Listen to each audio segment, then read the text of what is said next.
2013 ഗൂഢാലോചനയെക്കുറിച്ച് തനിക്ക് ഒന്നും അറിയില്ലെന്ന് ചോദ്യം ചെയ്യവേ അന്വേഷണ ഉദ്യോഗസ്ഥരോടാണ് കാവ്യയുടെ പ്രതികരണം.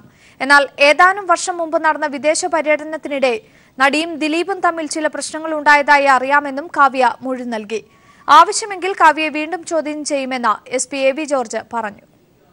ഇന്നലെ രാവിലെ 11 മണി മുതൽ 5 മണി വരെ ആലുവയിലുള്ള ദിലീപിന്റെ തറവാട്ടിൽ വെച്ചാണ് കാവ്യ മാധവനെ ചോദ്യം ചെയ്തത്. നടിയെ ആക്രമിച്ചതിന് ശേഷം ദൃശ്യങ്ങൾ പകർത്തിയ ഫോണും മെമ്മറി കാർഡും കാവ്യയുടെ കാക്കനാട്ടുള്ള ഓൺലൈൻ വസ്ത്രവ്യാപാര സ്ഥാപനമായ ലക്ഷ്യയിൽ ഏൽപ്പിച്ചുവെന്നാണ് പൾസർ സുനിയുടെ മൊഴി. ഇതേക്കുറിച്ച് കാവ്യയോട് ചോദിച്ചെങ്കിലും പൾസർ സുനിയെ തനിക്കറിയില്ലെന്നായിരുന്നു കാവ്യയുടെ മറുപടി. നടിയെ ആക്രമിക്കുന്നതുമായി ബന്ധപ്പെട്ട ഗൂഢാലോചനയെക്കുറിച്ച് തനിക്കൊന്നും അറിയില്ലെന്നും കാവ്യ അന്വേഷണ ഉദ്യോഗസ്ഥരോട് പറഞ്ഞു.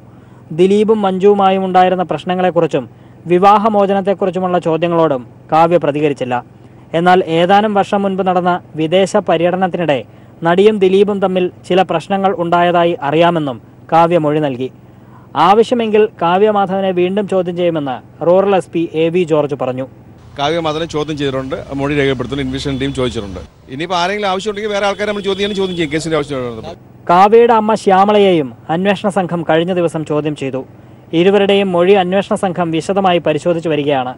മൊഴിയിൽ വൈരുദ്ധ്യം കണ്ടെത്തിയാൽ വീണ്ടും ചോദ്യം ചെയ്ത ശേഷം നിർണായക നടപടിയിലേക്ക് കടക്കാനാണ് അന്വേഷണ സംഘത്തിന്റെ തീരുമാനം. News bureau, Kochi. ദിലീപും കാവ്യയുമായി അടുത്ത സൗഹൃദമുള്ള യുവനടിയെ പോലീസ് ഉടൻ ചോദ്യം ചെയ്യും. നടി ആക്രമണത്തിനിരയായ സംഭവത്തിന് ശേഷം ഈ യുവനടിയുടെ അക്കൗണ്ടിലേക്ക് വൻതുക നിക്ഷേപിച്ചതായി കണ്ടെത്തുകയും ചെയ്തു. ദിലീപിന്റേതെന്ന് പോലീസ് സംശയിക്കുന്ന ബിനാമി അക്കൗണ്ടിൽ നിന്നാണ് പണം അയച്ചതെന്നും കണ്ടെത്തി. കാവ്യ ഇന്നലെ ചോദ്യം ചെയ്തതിൽ ഇത് സംബന്ധിച്ച ചില നിർണായക വിവരങ്ങളും പോലീസിന് ലഭിച്ചു. യുവനടിയുടെ സംശയകരമായ ചില സാമ്പത്തിക ഇടപാടുകൾ പോലീസ് നിരീക്ഷണത്തിലായിരുന്നു. നടി ആക്രമിക്കപ്പെട്ട ശേഷം ഈ യുവനടിയുടെ അക്കൗണ്ടിലേക്ക് കോടികൾ നിക്ഷേപിച്ചതായി കണ്ടെത്തി. ദിലീപിന്റെ ബിനാമി അക്കൗണ്ട് എന്ന് പോലീസ് സംശയിക്കുന്ന അക്കൗണ്ടിൽ നിന്നാണ് പണം നിക്ഷേപിക്കുന്നതെന്നും കണ്ടെത്തിയിരുന്നു. ഈ സാഹചര്യത്തിലാണ് യുവനടിയെ ചോദ്യം ചെയ്യാൻ പോലീസ് തീരുമാനിച്ചത്. ഈ നടിയും ദിലീപും കാവ്യയും അടുത്ത സുഹൃത്തുക്കളാണ്. നടി ആക്രമിക്കപ്പെട്ട കേസിൽ പൾസർ സുനി അറസ്റ്റിലായ ശേഷം ദിലീപും സംഘവും അമേരിക്കൻ പര്യടനം നടത്തിയിരുന്നു. ഈ സംഘത്തിലും ഈ യുവനടിയെ ദിലീപ് ഉൾപ്പെടുത്തി. ദിലീപിനൊപ്പം 3 ചിത്രങ്ങളിൽ മാത്രമേ നടി അഭിനയിച്ചിട്ടുള്ളൂ. എന്നാൽ അടുത്തിടെ ചിത്രീകരണം ആരംഭിച്ച 2 ചിത്രങ്ങളിൽ ഈ നടിക്ക് പ്രധാന വേഷങ്ങൾ ലഭിച്ചു. ദിലീപിന്റെ അറസ്റ്റോടെ ഈ 2 ചിത്രങ്ങളുടെയും ചിത്രീകരണം മുടങ്ങിയിരിക്കുകയാണ്. പൾസർ സുനിയുടെ കത്തിൽ പരാമർശിക്കുന്ന ചിത്രമായ സൗണ്ട് തോമയിലും ഈ നടി പ്രധാന വേഷത്തിൽ എത്തിയിരുന്നു. പോലീസ് ഗൗരവത്തോടെ കാണുന്ന മറ്റൊരു കാര്യം ഈ നടിയും കാവ്യയും തമ്മിൽ അടുത്തിടെ നടത്തിയ ഒരു രഹസ്യ കൂടിക്കാഴ്ചയാണ്. ദിലീപ് അറസ്റ്റിലായതിനു ശേഷം മൂകാംബികയിൽ വെച്ചായിരുന്നു ആ കൂടിക്കാഴ്ച. ഇക്കാര്യങ്ങളെല്ലാം ചോദ്യം ചെയ്യലിൽ യുവനടി വിശദീകരിക്കേണ്ടി വരും. പ്രധാനമായും അസ്വാഭാവികമായ രീതിയിൽ അക്കൗണ്ടിലെത്തിയ പണത്തെക്കുറിച്ചാവും നടിക്ക് വിശദീകരിക്കേണ്ടി വരിക. പോലീസ് സ്റ്റേഷനിലേക്കോ പോലീസ് ക്ലബിലേക്കോ വിളിച്ചു വരുത്താതെ മറ്റെവിടെയെങ്കിലും വെച്ച് രഹസ്യമായി മൊഴിയെടുക്കാനാണ് തീരുമാനം. News bureau, Kochi. എറണാകുളം കുരമാലൂർ പഞ്ചായത്തിൽ ദിലീപ് ഭൂമി കൈയേറിയതായി പ്രാഥമിക റിപ്പോർട്ട്. വില്ലേജ് ഓഫീസറുടെ റിപ്പോർട്ട് കളക്ടർക്ക് നൽകി. പറവൂർ തഹസിൽദാരുടെ നേതൃത്വത്തിൽ ഭൂമി അളന്ന് തിട്ടപ്പെടുത്തും. അതേസമയം മുൻകാല നടിയെ തട്ടിക്കൊണ്ടുപോയ കേസിൽ പൾസർ സുനിക്ക് ജാമ്യം ഇല്ല. CBC ജോസഫ് തരും കൂടുതൽ വിവരങ്ങൾ. CB, വിശദാംശങ്ങൾ. അഞ്ചു എറണാകുളം വടക്കം പറവൂരിലെ കരുമാലൂർ പഞ്ചായത്തിൽ വില്ലേജിലാണ് ഇപ്പോൾ ദിലീപ് ഭൂമി കൈയേറിയതായി കണ്ടെത്തിയിരിക്കുന്നത്. കഴിഞ്ഞ ദിവസങ്ങളെല്ലാം ഇത് സംബന്ധിച്ച വാർത്തകൾ പുറത്തു വന്നിരുന്നു. ഈ കരുമാലൂരിൽ ഏകദേശം 2 ഏക്കറോളം ഭൂമിയാണ് ദിലീപിനുള്ളത്. 8 വർഷം മുമ്പാണ് ദിലീപും മഞ്ജുവാരും അവരുടെ പേരിൽ ഈ ഭൂമി വാങ്ങിയത്. ഇതിൽ ഒരു 30 സെന്റ് ഭൂമി കയ്യേറി എന്നാണ്, അല്ലെങ്കിൽ പുറമ്പോക്ക് ഭൂമിയാണെന്നാണ് കണ്ടെത്തിയിരിക്കുന്നത്. വില്ലേജ് ഓഫീസർ ഇക്കാര്യം സ്ഥിരീകരിക്കുകയും വില്ലേജ് ഓഫീസർ ഒരു റിപ്പോർട്ട് തയ്യാറാക്കി അത് തഹസിൽദാർക്കും ജില്ലാ കളക്ടർക്കും നൽകുകയും ചെയ്തു. ജില്ലാ കളക്ടറാണ് ഇത് സംബന്ധിച്ച് ഭൂമി അളന്ന് തിട്ടപ്പെടുത്താൻ ഇപ്പോൾ നിർദ്ദേശം നൽകിയിരിക്കുന്നത്. നാളെ രാവിലെ 10:30 പറവൂർ തഹസിൽദാരുടെ നേതൃത്വത്തിൽ ഈ ഭൂമി അളന്ന് തിട്ടപ്പെടുത്തും. ഏകദേശം 30 സെന്റ് ഭൂമി അടുത്ത് ഇവിടെ കയ്യേറിയിട്ടുണ്ടെന്നാണ് ഇപ്പോൾ പ്രാഥമികമായി കണ്ടെത്തിയിട്ടുള്ളത്. മാത്രമല്ല ഈ ഒരു പുഴയോട് ചേർന്നുള്ള ഈ ഒരു ഭാഗത്ത് കൃത്യമായി ഒരു കരിങ്കൽ കൊണ്ട് ഭിത്തിയും അല്ലെങ്കിൽ ചുറ്റുമതിൽ പണിയുകയുണ്ടായി. ഇത് അന്ന് UDF സർക്കാരിന്റെ കാലത്താണ് സർക്കാരിന്റെ ഫണ്ട് ഉപയോഗിച്ചാണ് ചുറ്റുമതിൽ പണിതത്. ഈ കാര്യം ചൂണ്ടിക്കാട്ടിക്കൊണ്ട് തന്നെ DYFI അടക്കമുള്ള ഇടതുപക്ഷ സംഘടനകൾ രംഗത്ത് വന്നിരുന്നു. കൂടാതെ ഈ പഞ്ചായത്തും ഇതിനെതിരെ മുഖ്യമന്ത്രിക്ക് പരാതി നൽകിയിരുന്നു. ഈ കാര്യങ്ങളെല്ലാം വിശദമായി പരിശോധിക്കും. അതോടൊപ്പം തന്നെ എത്ര ഭൂമി പുറമ്പോക്ക് ഭൂമി കയ്യേറിയിട്ടുണ്ടെന്നും നാളെ തിട്ടപ്പെടുത്തും. നാളെ രാവിലെ 10:30 തഹസിൽദാരുടെ നേതൃത്വത്തിലായിരിക്കും ഈ ഭൂമിയെല്ലാം അളന്ന് തിട്ടപ്പെടുത്തുക. ശരി, CB ആണ് വിവരങ്ങൾ നൽകിയത്. സുനിൽ സി കുര്യനെതിരെ പുതിയ പരാതിയുമായി വീട്ടമ്മ രംഗത്ത്. കുഞ്ഞിനെ ദത്ത് കൊടുക്കാമെന്ന് പറഞ്ഞ 6 ലക്ഷം രൂപ കബളിപ്പിച്ചെന്ന പരാതി. 2013 വട്ടിയൂർക്കാവ് സ്വദേശികളായ ദമ്പതിമാരിൽ നിന്ന് സുനിൽ സി കുര്യൻ പണം വാങ്ങിയെന്ന് ക്രൈംബ്രാഞ്ച് അന്വേഷണത്തിൽ ബോധ്യപ്പെട്ടു. ജീവൻ കുമാർ ചേരുകയാണ് വിവരങ്ങളുമായി. ജീവൻ, വിശദാംശങ്ങൾ. അഞ്ജു, വട്ടിയൂർക്കാവ് സ്വദേശികളായ ദമ്പതികളിൽ നിന്നും കുഞ്ഞിനെ കൊടുക്കാമെന്ന് പറഞ്ഞുകൊണ്ട് 6 ലക്ഷം രൂപ സുനിൽ സി കുര്യൻ വാങ്ങിയതായിട്ടാണ് ക്രൈംബ്രാഞ്ചിന്റെ അന്വേഷണത്തിൽ ഇപ്പോൾ കണ്ടെത്തിയിരിക്കുന്നത്. തിരുവനന്തപുരം വട്ടിയൂർക്കാവ് സ്വദേശികളായ ഒരു വ്യക്തിയിൽ നിന്നാണ് ഈ പണം വാങ്ങിയത്. 2013 പണം വാങ്ങിയത്. എന്നാൽ 2016 ഈ വാങ്ങിയ പണത്തിൽ 2 ലക്ഷം രൂപ തിരികെ നൽകി. ബാക്കിയുള്ള 4 ലക്ഷം രൂപ ഇപ്പോഴും തിരികെ നൽകിയില്ല എന്നതാണ് വീട്ടമ്മയുടെ പരാതിയിൽ പറയുന്നത്. പണം വാങ്ങിയത് ചെക്ക് മുഖാന്തരമാണ്. ഒരു സ്വകാര്യ ബാങ്കിന്റെ അക്കൗണ്ട് വഴിയാണ് സുനിൽ സി കുര്യന്റെ പേഴ്സണൽ അക്കൗണ്ടിലേക്ക് ഈ തുക ചെന്നെത്തിയിരിക്കുന്നത്. തുടർന്ന് ഇവർ പല ഘട്ടങ്ങളിലായി സുനിൽ സി കുര്യനെ പണം തിരികെ തരണമെന്നാവശ്യപ്പെട്ട് സമീപിച്ചെങ്കിലും ഓരോ തവണയും അവധി പറഞ്ഞ് ഒഴിഞ്ഞു മാറുന്ന സമീപനമാണ് സുനിൽ സി കുര്യൻ സ്വീകരിച്ചത്. തുടർന്നാണ് ഇവർ ക്രൈംബ്രാഞ്ചിനായി പരാതി നൽകിയത്. ശിശുക്ഷേമ സമിതിയിലെ വിവിധ ക്രമക്കേടുകളെ പറ്റി അന്വേഷിച്ചിരുന്ന ക്രൈംബ്രാഞ്ചിന്റെ സംഘത്തിന് ഈ പരാതി കൈമാറുകയായിരുന്നു. ഇന്നലെയോടുകൂടി ക്രൈംബ്രാഞ്ച് സംഘം ഇവരിൽ നിന്നും മൊഴിയെടുത്തിട്ടുണ്ട്. തുടർന്ന് മറ്റ് ശാസ്ത്രീയമായ ചില തെളിവുകളും ഈ കാര്യത്തിൽ ക്രൈംബ്രാഞ്ച് സംഘത്തിന് ലഭിച്ചിട്ടുണ്ട്. ഇതടങ്ങുന്ന റിപ്പോർട്ട് ഇന്ന് വഞ്ചിയൂർ കോടതിയിൽ ക്രൈംബ്രാഞ്ച് സംഘം കൈമാറുകയും ചെയ്തിരിക്കുന്നു. ശാസ്ത്രീയമായ നിരവധി തെളിവുകളാണ് സുനിൽ സി കുര്യനെതിരെ പോലീസ് സംഘത്തിന് ഇപ്പോൾ ലഭിച്ചിരിക്കുന്നത്. അല്പസമയങ്ങൾക്ക് മുമ്പ് ഇത് പരാതിക്കാരിയായ വീട്ടമ്മ കൈരളിയോട് പ്രതികരിക്കുകയും ചെയ്തിട്ടുണ്ട്. ഇത്തരത്തിൽ ഒരു സംഭവം ഉണ്ടായിട്ടുണ്ട് എന്നും സുനിൽ സി കുര്യന്റെ പിതാവുമായുള്ള മുൻപരിചയത്തിന്റെ അടിസ്ഥാനത്തിലാണ് ഇത്തരത്തിൽ ഒരു വലിയ തുക നൽകിയതെന്നും എന്നാൽ സുനിൽ സി കുര്യൻ തങ്ങളെ പണം തിരികെ തരാതെ പറ്റിക്കുകയായിരുന്നുവെന്നും വീട്ടമ്മ കൈരളി പീപ്പിളിനോട് വെളിപ്പെടുത്തുകയുമുണ്ടായി. ശരി, ജീവൻകുമാറാണ് വിശദാംശങ്ങൾ നൽകിയത്. സ്ത്രീപീഡന കേസിൽ അറസ്റ്റിലായ കോവളം MLA M വിൻസെന്റിന്റെ ജാമ്യാപേക്ഷ കോടതി തള്ളി. നെയ്യാറ്റിൻകര ജുഡീഷ്യൽ മജിസ്ട്രേറ്റ് കോടതിയാണ് ജാമ്യാപേക്ഷ തള്ളിയത്. വിൻസെന്റിന് ജാമ്യം നൽകിയാൽ ഇരയുടെ ജീവന് ഭീഷണിയാണെന്നും ക്രമസമാധാനം തകരുമെന്നുമുള്ള പ്രോസിക്യൂഷൻ വാദം കണക്കിലെടുത്താണ് കോടതി ജാമ്യം നിഷേധിച്ചത്. എന്നാൽ വിധിക്കെതിരെ ജില്ലാ സെഷൻസ് കോടതിയെ സമീപിക്കുമെന്ന് വിൻസെന്റിന്റെ അഭിഭാഷകൻ അറിയിച്ചു. റിനു ശ്രീധരൻ തരും കൂടുതൽ വിവരങ്ങൾ. റിനു, എന്തൊക്കെ നിരീക്ഷണത്തിന്റെ അടിസ്ഥാനത്തിലാണ് ജാമ്യാപേക്ഷ തള്ളിയത്? അഞ്ജു, ഒരു ദിവസത്തെ പോലീസ് കസ്റ്റഡിയിൽ വിട്ടു നൽകിയ M വിൻസെന്റിനെ ഇന്ന് വൈകിട്ട് 3 മണിക്കായിരുന്നു, ഏകദേശം 3 മണിയോടെയായിരുന്നു നെയ്യാറ്റിൻകര 1ാം ക്ലാസ് മജിസ്ട്രേറ്റ് കോടതിയിൽ ഹാജരാക്കിയത്.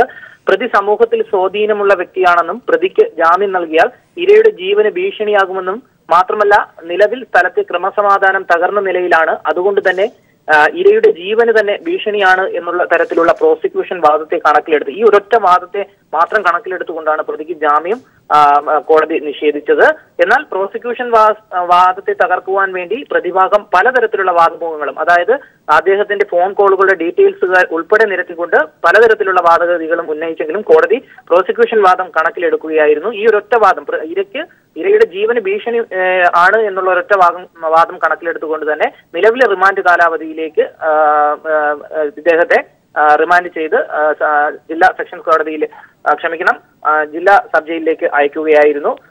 ഇന്നലെ കോടതിയിൽ ഹാജരാക്കിയ വിൻസെന്റിനെ തെളിവെടുപ്പിനായി 5 ദിവസത്തെ കസ്റ്റഡിക്കാണ് പോലീസ് ചോദിച്ചിരുന്നത്. എന്നാൽ നിലവിൽ 1 ദിവസത്തെ കസ്റ്റഡിക്ക് മാത്രമാണ് പോലീസ് നൽകിയത്. തുടർന്ന് ഇദ്ദേഹത്തെ നെടുമങ്ങാടുള്ള അത്യാധുനിക സൗകര്യങ്ങളോടുകൂടി ചോദ്യം ചെയ്യുവാനുള്ള ജനമൈത്രി ഹാളിലേക്ക്, നെടുമങ്ങാട് DYSP ഓഫീസിലെ ജനമൈത്രി ഹാളിലേക്ക് എത്തിക്കുകയായിരുന്നു.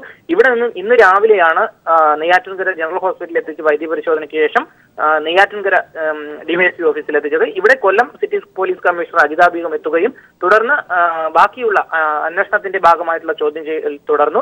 ഇതിനുശേഷമാണ് ഇന്ന് വൈകുന്നേരം 3 മണിക്കോട് കൂടി കോടതിയിൽ എത്തിക്കുകയും തുടർന്ന് ജാമ്യം നിഷേധിക്കുകയും ചെയ്തത്. അഞ്ജു, ശരി, M വിൻസെന്റിന് ജാമ്യമില്ല.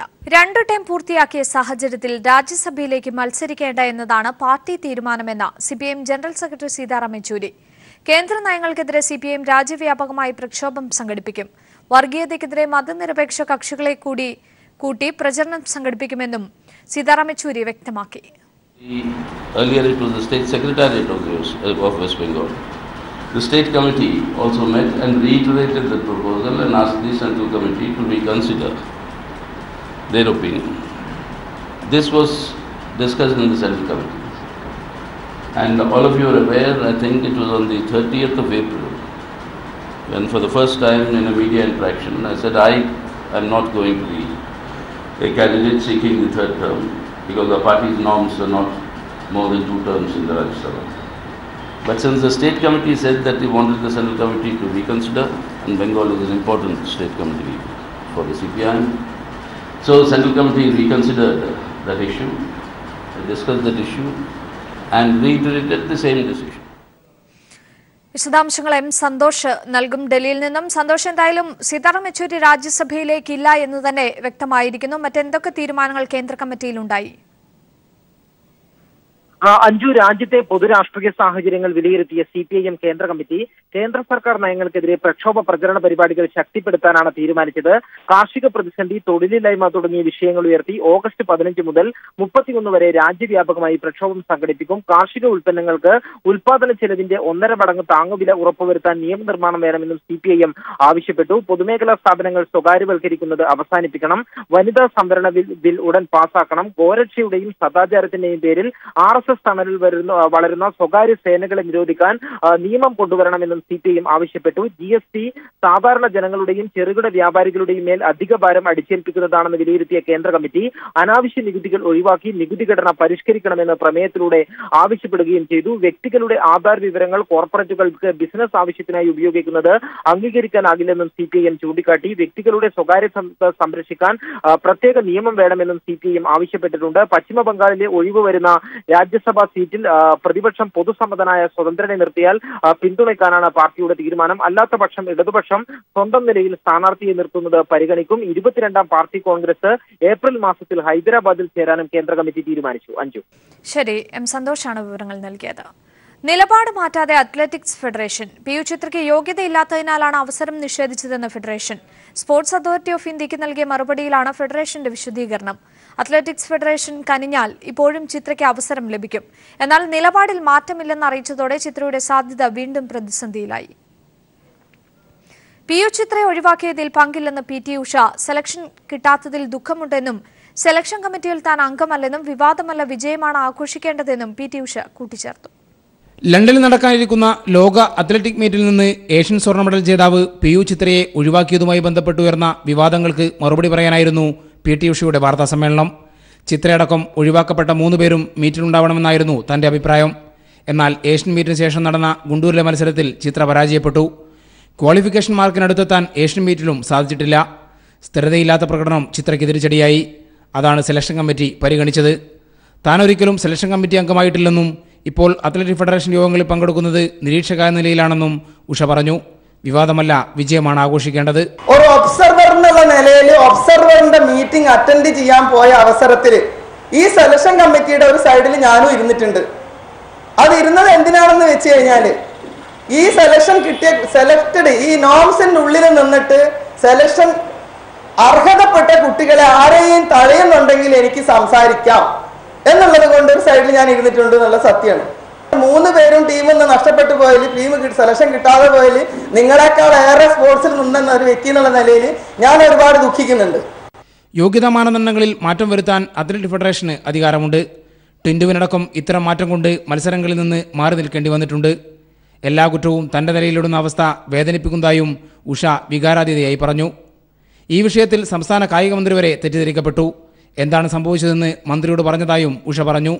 എത്ര വിവാദമുണ്ടായാലും ലക്ഷ്യം നേടും വരെ കായിക രംഗത്ത് തുടരുമെന്നും PT ഉഷ വ്യക്തമാക്കി. News bureau, Kozhikode. ലോക അത്ലറ്റിക്സ് മീറ്റിൽ നിന്ന് PU ചിത്രയെ ഒഴിവാക്കിയ നടപടിക്കെതിരെ SFIന്റെ നേതൃത്വത്തിൽ കോഴിക്കോട് ആദായ നികുതി ഓഫീസിലേക്ക് മാർച്ച് നടത്തി. DYFI ജില്ലാ പ്രസിഡന്റ് SK സജീഷ് ഉദ്ഘാടനം ചെയ്തു. SFI ജില്ലാ ഭാരവാഹികളായ ലിൻഡോ ജോസഫ്, സച്ചിൻ എന്നിവർ മാർച്ചിന് നേതൃത്വം നൽകി. പ്രമുഖ സ്വാതന്ത്ര്യ സമര സേനാനിയായിരുന്ന KE മാമൻ അന്തരിച്ചു. വാർദ്ധക്യ സഹജമായ അസുഖങ്ങളെ തുടർന്ന് നെയ്യാറ്റിൻകരയിലെ സ്വകാര്യ ആശുപത്രിയിലായിരുന്നു അന്ത്യം. KE ഈപ്പന്റെയും കുഞ്ഞമ്മയുടെയും മകനായി ജനിച്ച KE മാമൻ അവിവാഹിതനാണ്. സമകാലിക വിഷയങ്ങളിൽ ഗാന്ധിയൻ മാർഗത്തിലൂടെ ഒറ്റയാൾ സമരം കൊണ്ട് സുപരിചിതൻ കൂടിയാണ് അദ്ദേഹം. മുഖ്യമന്ത്രി അടക്കം നിരവധി പേർ അനുശോചനം രേഖപ്പെടുത്തി. ഉച്ചയ്ക്ക് ശേഷം കുന്നുകുഴിയിലെ വീട്ടിൽ പൊതുദർശനത്തിന് വെച്ച മൃതദേഹം നാളെ ഉച്ചയ്ക്ക് 2-ന് ശാന്തി കവാടത്തിൽ സംസ്കരിക്കും.